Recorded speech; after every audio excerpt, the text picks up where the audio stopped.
యొక్క దీక్ష, పట్టుదల, కృషి వీటిని చూసి మాకు ఇలా ప్రెస్తో మాట్లాడాలని అనిపించి వచ్చాము. ఎందుకనంటే ఆంధ్రప్రదేశ్లో ఇవాళ ఎలక్షన్స్ హోరు చాలా ఎక్కువగా ఉంది. ఎవరు వస్తారు, ఎలా వస్తారు, ఇవన్నీ కూడా ఎన్నో ప్రశ్నలు ఉన్నాయి.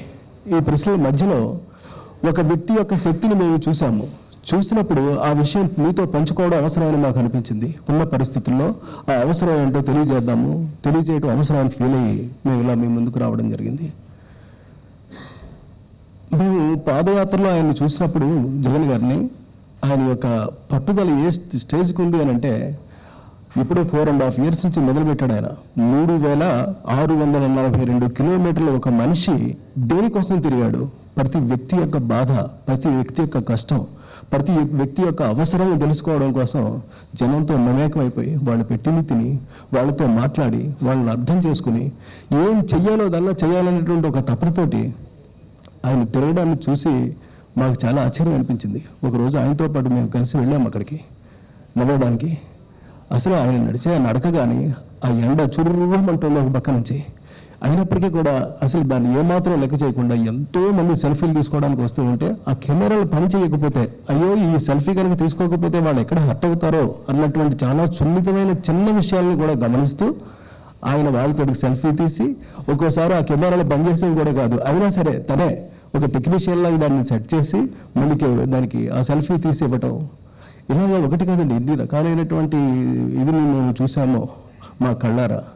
అంతటి వ్యక్తి ఇంత శ్రమ పడుతూ, నిజానికి ఆయనకున్నటువంటి స్టేజ్కి కానీ ఆయనకున్నటువంటి రేంజ్కి కానీ ఎందుకు ఈ శ్రమ అనుకుంటే వేరేలా ఉంటుంది. కానీ ఇదంతా నాకు కావాలి, నా వాళ్ళు, నా ప్రజలు, నా వ్యక్తులు, నా సొంత మనుషులు వీళ్ళందరూ ఇంత బాధపడుతూ ఉంటే నేను ఆదుకోవాలి, నేను కాసుకోవాలి, ఇది నాకు అవసరం, నేను చేయాలంతే అనే ఒక తపన చూడండి.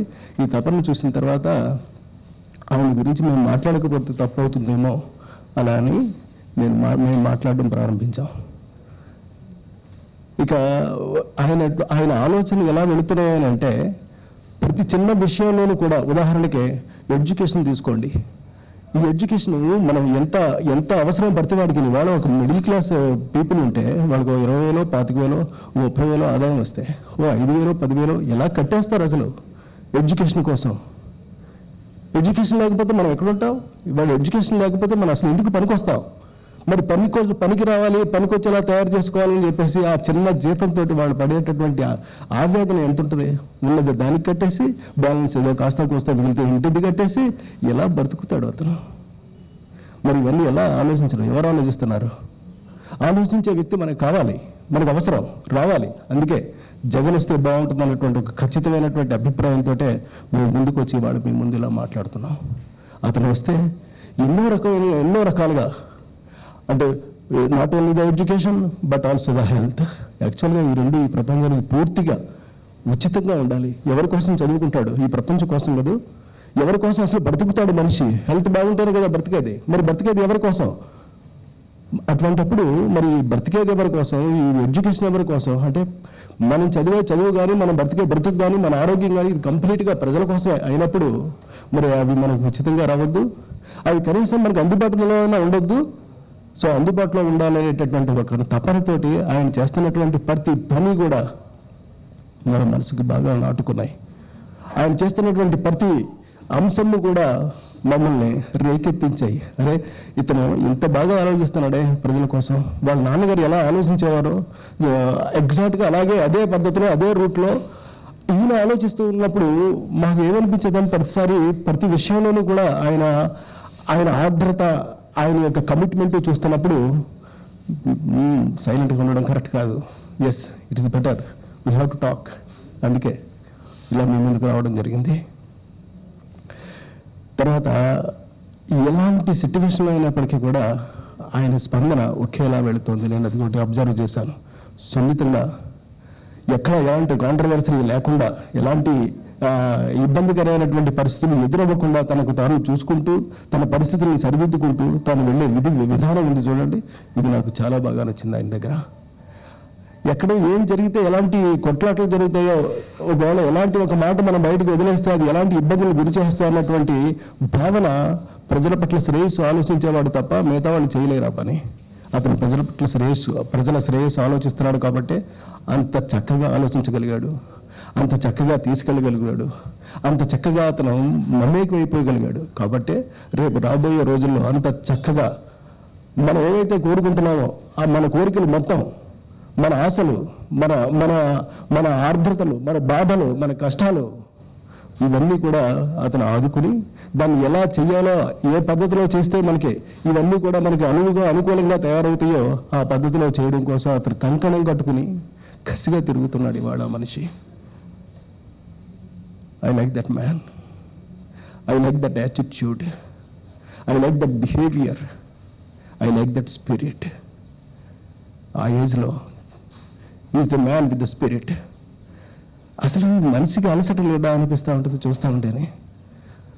అసలు ఎండను తట్టుకోవడం ఎవరి వల్ల అవుతుంది? గంట సేపు తిరిగితే చాలు మనకి చెమటలు పట్టేస్తే ఇంకో గంట అయితే సమస్యలు పడిపోయే పరిస్థితుల్లో ఆ ఎండలో ఉదయం మొదలు పెడితే రాత్రి వరకు ఇన్ని వేల కిలోమీటర్లు తిరగడం దేనికి? ఎస్, అవసరం. తనకు కాదు, తన ప్రజలకే. కేవలం తన ఒక్కడి కోసం కాదు, తను నమ్ముకున్నటువంటి ప్రజలకి ఇది అవసరం. కాబట్టి ఆ అవసరాన్ని గుర్తించి ఆ అవసరం వైపు ఆలోచించి ఏం చేస్తే బాగుంటుంది అనేటటువంటి ఒక బిగ్గెస్ట్ ఒక భగవద్గీత లాంటి దాన్ని తయారు చేసుకోవడం కోసం ప్రజల మధ్య తిరుగుతూ ఎన్ని పుస్తకాలు రాసేసుకుని ఉంటాడో అతను, ఎన్ని అభిప్రాయాలకు వచ్చే ఇవాళ నవరత్నాలలో ఒక అందమైన పదంతో ఒక అద్భుతమైనటువంటి రీతిలో మన అందరికీ కొన్ని పాలసీస్, ఇవి కేవలం చెప్తున్నటువంటి పాలసీస్ రేపొద్దునకి ఎన్ని చేస్తాడో. ఈ వ్యక్తులకి, ఈ కుటుంబానికి ఒక లక్షణం ఉంటుంది, మాట ఇస్తే నడం తిప్పరు, మాట ఇస్తే వెనకాడరు, చెయ్యగలిగింది మాత్రమే చెప్తారు. That's what I have seen a great people. ఇలాంటి వాళ్ళు రేపు పొద్దున రావాలి, ఇలాంటి వ్యక్తి మనకి కావాలి. ఇలాంటి వ్యక్తి రేపు వస్తే సమాజం బాగుపడుతుంది, చదువుకునే పిల్లలు బాగుపడతారు, అనారోగ్యంతో బాధపడే చిన్నోళ్ళు, పెద్దోళ్ళు, వాళ్ళు, వీళ్ళు, everybody will be happy in the future. So we are expecting future should be great. We are expecting our future should be one of the greatest thing in the future, in the coming days. అలా కావాలి అనుకున్నట్టయితే ఇటువంటి వ్యక్తి, ఇటువంటి శక్తి మనకి అండగా తోడుగా ఉంటే ఖచ్చితంగా చేరగలుగుతాము. 50 ఏళ్ల రేపటి భవిష్యత్తుని రేపు రాబోయే 5 ఏళ్లలోనే మనం చూడగలుగుతాము. ఇది నా నమ్మకం. ఇలా చెప్పుకుంటూ వెళితే ఆవేశంతో చాలా చెప్పుకోవాల్సి వస్తుంది. ఎందుకంటే జగన్తో ఒకసారి నేను ప్రయాణం చేస్తున్నప్పుడు ఆయన ఇప్పుడు చెప్పొచ్చు అంటే ఆయనకేమో ఇలాంటివి చెప్పుకోవడం ఇష్టం ఉండదు, కానీ నేను చూసి వృజ్యంగా రెండు లోతుల్లోకి ఫీల్ అయ్యి చెప్తున్నాను. నేను నడిచి వెళుతూ ఉంటే ఎక్కడో ఒక పక్కన కుర్చీలో ఒక లేడీ ఉంది, ఆ చుట్టూ 10 మంది లేడీస్ ఉన్నారు. ఆవిడ ఏదో ఒక బాధలో ఉందని మాత్రం అర్థమైంది. అన్నా అన్నా అన్నా అని పిలవగానే ఆగిపోయాడు. ఆయన ఆగిపోయి దగ్గరికి వెళ్ళి ఏంటమ్మా ఏంటి అని అంటే వాళ్ళు ఏదో చెప్పారు, ఇలాంటి కష్టంలో ఉన్నాం, ఇలాంటి బాధలో ఉన్నారు. ఇమ్మీడియట్గా తన అసిస్టెంట్ని పిలిచి, చూడు within few hours she will be set all right. అసలు లేట్ చేయకుండా ఇమ్మీడియట్గా వీడికి ఏం కావాలో ఏర్పాట్లు చూడండి అని చెప్పి అమ్మా నీకేం ఇబ్బంది లేదు, ఈ వ్యక్తి ఇక్కడే ఉంటాడు, నీ పని పూర్తి చేసి వెళ్తాడు, ఓకేనా అంటే వాళ్ళ చేతులు ఎత్తి దండం పెట్టి కళ్ళల్లో నీళ్లు వాళ్ళకి చూస్తూ ఉంటే నేను ఏం చెప్పను. వాళ్ళ కళ్ళల్లో కాదు, చూస్తున్నటువంటి కేవలం ప్రేక్షకుడిలా చూస్తున్న నా కళ్ళల్లో నీళ్లు తిరిగాయి. ఇంతటి ఆప్యాయంగానే, ఇంతటి ప్రేమగానే ప్రతి వ్యక్తిని పలకరించడమా, ఇండివిజువల్గా ప్రతి వ్యక్తిని ఇంత లోతుకి పలకరించడం అని అంటే సాధ్యపడే విషయం కాదు. అంత చక్కగా ఆయన చేశాడు, చేస్తున్నాడు, చేయబోతున్నాడు. భవిష్యత్తులో మనం ఇలాంటివి ఎన్నో చూస్తాము. ప్రేమాభిమానాలతో కూడుకున్నటువంటి ఈ ఆంధ్రప్రదేశ్ని ఎలా పరిపాలించి శభాషను అనిపించుకోవాలో అతని దగ్గర ఒక బుక్కే ఉంది, ఒక గ్రంథమే ఉంది. ఆ గ్రంథాన్ని రేపు పొద్దున్న మనకి అందరికీ అనువుగా ఆయన పరిపాలిస్తున్నప్పుడు మనకు తెలుస్తూ ఉంటుంది. ఇలాంటివి ఎన్నో ఎన్నో ఎన్నో ఉన్నాయి. అలాంటి వ్యక్తి గురించి చెప్పుకుంటూ పోతే గంటలు కూడా మనకు సరిపోదు, అంత హిస్టరీ ఉంది. జగన్మోహన్ రెడ్డి గారు ఆంధ్రప్రదేశ్ ముఖ్యమంత్రి అయితే బాగుంటుంది అని మీరిద్దరం చాలా ప్రగాఢంగా నమ్మి ఆ విషయాన్ని మీ అందరికీ తెలియజేయాలి. ఆంధ్రప్రదేశ్ ఓటర్లందరినీ కూడా ఈ ఎన్నికల్లో జగన్మోహన్ రెడ్డిని మీ ఓటు ద్వారా ఎంచుకుని ఒక మంచి ఆంధ్రప్రదేశ్కి నిర్మించడం కోసం అతనికి అవకాశం ఇవ్వమని చెప్పి కోరడం కోసం మేము వచ్చాం ఇక్కడికి. ఎందుకు జగన్మోహన్ రెడ్డి మాత్రమే మంచి సీఎం అవుతాడు అని అనుకోవచ్చు. ఎందుకంటే మన ఆంధ్రప్రదేశ్ రాష్ట్రం ఏర్పడిన తర్వాత ఎంతోమంది హేమహేమి అయినటువంటి ముఖ్యమంత్రులు చూసాం మనంతా. ఎన్టీ రామారావు గారు తెలుగువారి ఆత్మగౌరవం అనే ఒక నినాదాన్ని ఎత్తుకోక ముందు పనిచేసిన ముఖ్యమంత్రులందరూ కూడా కాంగ్రెస్ వాళ్ళే. అందులో చాలామంది గొప్ప పరిపాలకులు ఉన్నారు. సో ఎంత గొప్ప పరిపాలన దక్షత ఉన్నప్పటికీ కూడా ఆ ముఖ్యమంత్రులకి కొంత పరిమితులు ఉండేవి. ఎందుకంటే ప్రతి విషయానికి కూడా ప్రజలకి ఇది చాలా మంచి జరుగుతుంది, ఈ విషయాన్ని మనం అమలు చేస్తే బాగుంటుంది అనుకున్నప్పటికీ కూడా వాళ్ళకి హైకమాండ్ పర్మిషన్ కావాలి. ఆ అధిష్టాన వర్గం పర్మిషన్ ఇచ్చినప్పుడు మాత్రమే ప్రజలకు ఎంత అవసరమైనప్పటికీ కూడా అది ఇంప్లిమెంట్ చేయగలుగుతారు, లేకపోతే సాధ్యం కాదు. అలాంటి పరిస్థితులను గమనించినటువంటి ఎన్టీ రామారావు గారు మొట్టమొదటిసారిగా ఆంధ్రుల ఆత్మగౌరవం అని తను ఒక పార్టీ పెట్టి ప్రజలకి ఒక విశ్వాసం కలిగించి, అవును నిజమే కదా, సో మనకు కావాల్సిన పరిపాలన మన నుంచే రావాలి, మనకి ఏం కావాలో మనకు తెలుసు, వాళ్ళ నాయకులకి ఇది మంచిది మీకు అని చెబుతుంటే దాన్ని మనం యాక్సెప్ట్ చేయాల్సి వస్తుంది. కానీ మనకి నిజంగా మంచి చేసే అంశాలు చాలా ఉన్నాయి, అవన్నీ మనలో ఉండే మన నాయకుడికి చెప్పుకుంటే బాగుంటుంది కదా అని నమ్మి రామారావు గారికి పట్టం కట్టారు. అందుకనే ఆయన తన మనసుకి నచ్చినవి ప్రజల్లో తను మమేకమై తిరిగి ప్రజల మనసుల్లోంచి తెలుసుకున్నటువంటి అంశాలని వాళ్ళ కోరికల్ని ఇంప్లిమెంట్ చేసి ఒక మంచి పరిపాలకుడిగా, ఒక ప్రజా పరిపాలకుడిగా ఆయన పేరు తెచ్చుకోగలిగాడు. ఆ తర్వాత వైఎస్ రాజశేఖర రెడ్డి గారు ఇంత గొప్ప చరిత్ర ఉన్నటువంటి కాంగ్రెస్ పార్టీని పక్కకు పెట్టి ఎన్టీ రామారావు గారిని ఎందుకు ఎంచుకున్నారు తెలుగు ప్రజలు అని లోతుగా ఆలోచించిన రాజశేఖర రెడ్డి గారికి విషయం అర్థమైంది.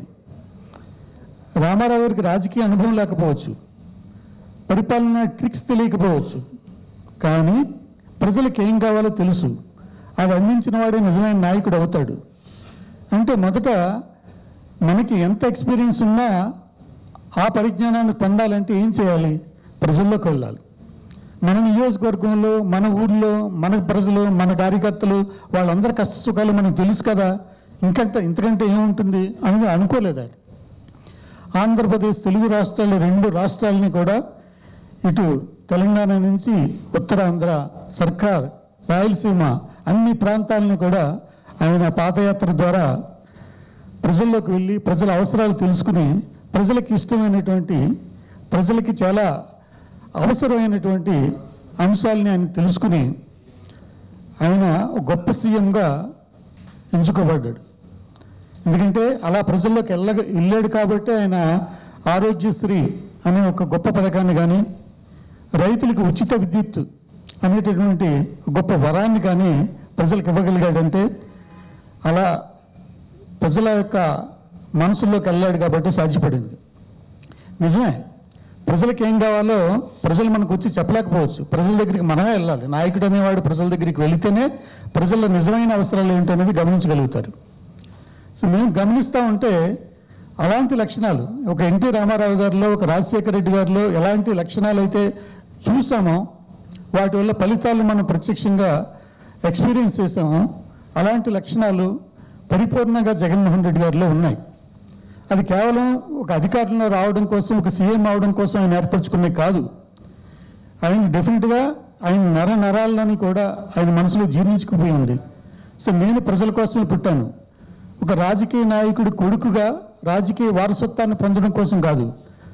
రాజశేఖర రెడ్డి గారు ఏదైతే ప్రజలకి చేయాలనుకున్నాడో ప్రజాసేవ, ఆ ప్రజా సంకల్పాన్ని తన వారసత్వంగా తీసుకుని, ఒక బాధ్యతగా తీసుకుని ఆయన ఈ కార్యక్రమానికి శ్రీకారం చుట్టాడని నాకు అనిపించింది. ఎందుకంటే ఆయన పాదయాత్రలో వెళుతున్నప్పుడు ప్రత్యక్షంగా మేము కూడా ఒకరోజు పాల్గొని చూసాం, అది వేరే విషయం. కానీ టీవీల ద్వారా కానీ, వార్తాపత్రికల ద్వారా కానీ రకరకాలు ఆయన్ని విమర్శించే వాళ్ళ యొక్క విమర్శలు చదువుతున్నాం, వాళ్ళని విమర్శించే వాళ్ళ విమర్శల యొక్క లోతుల అంతరార్థాలని గమనిస్తున్నాం. అదేవిధంగా ఆయనలో ఉన్నటువంటి సానుకూల దృక్పథాన్ని, ప్రజలు ఆయన గురించి ఏమనుకుంటున్నారు, ప్రజల గురించి అతనేమనుకుంటున్నాడు, సో ఈ అంశాలన్నింటినీ కూడా గమనించిన తర్వాత అతను మనస్ఫూర్తిగా ప్రజలకు మంచి చేయాలి, ప్రజలకి ఏది కావాలో అది చేయాలి అనే ఒక దృఢ సంకల్పంతో ఆయన ముందుకెళ్తా ఉన్నాడు. ఇలాంటి యువ నాయకుడు వస్తే డెఫినెట్గా మన రాష్ట్రం ఎంతో అభివృద్ధి చెందుద్ది, దేశంలోనే ప్రగతి పథంలో మొట్టమొదటి స్థానం పొందే అవకాశాలు ఉన్నాయి. ఎందుకంటే మనందరం కూడా ఒక సమిష్టిగా భారతీయులం. భారతదేశంలో ప్రతి రాష్ట్రం బాగుపడాలి. ప్రతి రాష్ట్రం బాగుపడినప్పుడే దేశం సస్యశ్యామలంగా ఉంటుంది. మనం ముఖ్యంగా తెలుగు రాష్ట్రాల్లో సరే దురదృష్టవశాత్తు రాష్ట్రాలు వేరైనప్పటికీ కూడా ప్రజల మనసులు మాత్రం వేరవ్వలేదు. ఎందుకంటే ఈ వేరవ్వడానికి అసాధ్యం. అది అందరం కూడా అన్ని రకాలుగా భౌతికంగా కానీ సామాజికంగా కానీ అవసరాలు దృష్ట్యా కానీ సంస్కృతి రీత్యా కానీ భాష రీత్యా కానీ అన్ని రకాలుగాను కూడా మనంతా కూడా ఒకటే. అలాంటి ఆ ఏకీకృత భావం ఉంది కాబట్టే ప్రజలందరూ సఖ్యతగా ఉండాలనుకుంటున్నారు. దయచేసి మేము విజ్ఞప్తి చేసేది ఒకటి ఏంటంటే ప్రజల మధ్య వైషమ్యాలను సృష్టించవద్దు. రాజకీయ అవసరాల కోసం పదవుల కోసం ఎవరు ఎన్నన్నా మాట్లాడుకోవచ్చు, ఎన్నన్నా విమర్శించుకోవచ్చు, తప్పలేదు. మన సిద్ధాంతాలు మనం అధికారంలోకి వస్తే ప్రజలకు ఏం చేస్తామన్నది మనం చెప్పుకుంటే, మనం చెప్పేదాన్ని ప్రజలు నమ్మితే మనల్ని ఎంచుకుంటారు, వాళ్ళకి మంచి పరిపాలన ఇవ్వగలుగుతాం. పోటీ చేసే వాళ్ళు అందరూ మంచి నాయకులే, ఎవరు మంచి నాయకులు కారని మేము అనట్లేదు. సో అందరిలోకి జగన్మోహన్ రెడ్డి గారు అయితే మరింత ఎక్కువ మంచి జరుగుతుందని మేము నమ్మాం. మా నమ్మకాన్ని అందరికీ తెలియజేసి అతను గెలిపించవలసిందిగా ఆంధ్రప్రదేశ్ పౌరులందరినీ కూడా మేము కోరుకుంటున్నాం.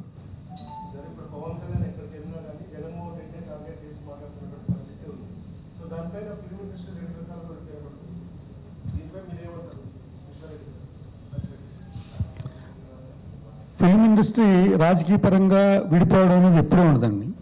ఫిల్మ్ ఇండస్ట్రీలో రకరకాల వ్యక్తులు ఉంటారు. వ్యక్తిగతంగా ఎవరెవరు ఏ పొలిటికల్ పార్టీకి సపోర్టివ్గా ఉన్నప్పటికీ కూడా సినిమా నటులుగా, సినిమా పరిశ్రమలోని వ్యక్తులుగా అందరూ ఒకే కుటుంబంగా ఉంటారు. అందుకని ఎవరు రాజకీయ కోణాన్ని బట్టి ఆ రాజకీయ పార్టీ సిద్ధాంతాలకు అనుగుణంగా సో వాళ్ళు మాట్లాడుతూ ఉంటారు తప్ప దాన్ని వ్యక్తిగతంగా ఎవరూ తీసుకోము. అందరూ స్పోర్టివ్గానే ఉంటాం. అందరూ సినిమా వ్యక్తులుగా అందరం ఒకటే కుటుంబం, ఒకే మాట, ఒకే బాట మాది.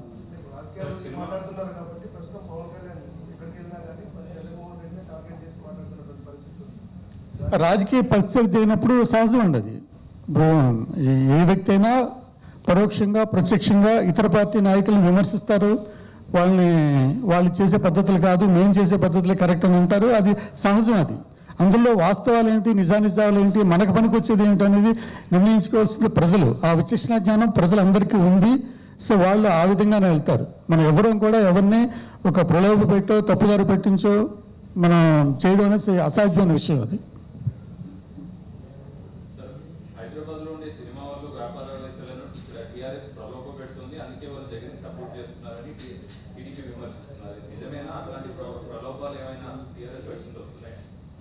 లేదండి, ఇది కేవలం అపోహ మాత్రమే. టీఆర్ఎస్ ప్రభుత్వం కానీ మరే ప్రభుత్వం కానీ ఎవరిని ఇన్ఫ్లుయెన్స్ చేయడం అనేది సాధ్యపడే విషయం కాదు. ఇక్కడ అందరూ కూడా మీ అంతా చూస్తున్నారు, మీడియా అందరూ చూస్తున్నారు. మనందరం కూడా ఇక్కడ హైదరాబాద్లో చాలా హ్యాపీగా ఉన్నాం. ఎవరిని కూడా ప్రలోభ పెట్టడం లేకపోతే ఇంకొక రకంగా ఇన్ఫ్లుయెన్స్ చేయడం అనేది జరగటం లేదు. సాధ్యపడే విషయం కూడా కాదు. అది అందరూ చాలా స్వేచ్ఛగా ఉన్నాం, హ్యాపీగా ఉన్నాం. మేము ఇక్కడ ఒక 25 ఏళ్ళ పైనుంచి ఉన్నాము. అప్పటి నుంచి ఇప్పటి వరకు మాకైతే ఎలాంటి సమస్య ఏది రాలేదు. ఇప్పుడు హ్యాపీగానే అందరం. తెలంగాణ, ఇది ఆంధ్రప్రదేశ్ పరిపాలన సౌలభ్యం కోసం ఊహించుకున్నారేమో అని ఊరుకోవడమే తప్ప, లేదంటే తెలుగు వాళ్ళందరూ ఎప్పుడు ఎక్కడున్నా ఒకటే. వాళ్ళు ఏమి వేరువేరుగా లేరు. ఒకే జాతి, ఒకే మతము, ఒకే భాష. ఆ ఒక్క భాషలో ఉన్నటువంటి సొంత అన్నదమ్ములు వాళ్ళు ఇంకో రకంగా ఎందుకు ఫీల్ అవుతారు? మాకైతే ఎప్పుడు కూడా మాకు అలాంటి ఫీలింగే రాలేదు. ఇటు షూటింగ్స్ దగ్గర కానీ, ఇటు పబ్లిక్ దగ్గర కానీ. తెలంగాణలో షూట్ చేసాము, అక్కడ ఆంధ్రప్రదేశ్లోనూ షూట్ చేసాము. ఎప్పుడు కూడా ఎలాంటి సమస్య లేనప్పుడు మనం ఎందుకు సమస్య ఉందేమో అని చెప్పేసి ఒక పెద్ద డౌట్ని క్రియేట్ చేసుకుని ఆ యాంగిల్లో ఆలోచించడం I think it is not right. Hello, మిమ్మల్ని ఫిలిం సెలబ్రిటీస్ రియల్ స్టోరీస్ ఏంటో తెలుసుకోవాలనుందా? లేటెస్ట్ గా రిలీజ్ అయ్యే మూవీ రివ్యూస్ నేను చెప్తే వినాలనుందా? ఇంకెందుకు ఆలస్యం, యోయో టీవీని సబ్స్క్రైబ్ చేసుకోండి. అలాగే మర్చిపోకుండా యోయో టీవీ యాప్ ని కూడా డౌన్లోడ్ చేసుకోండి.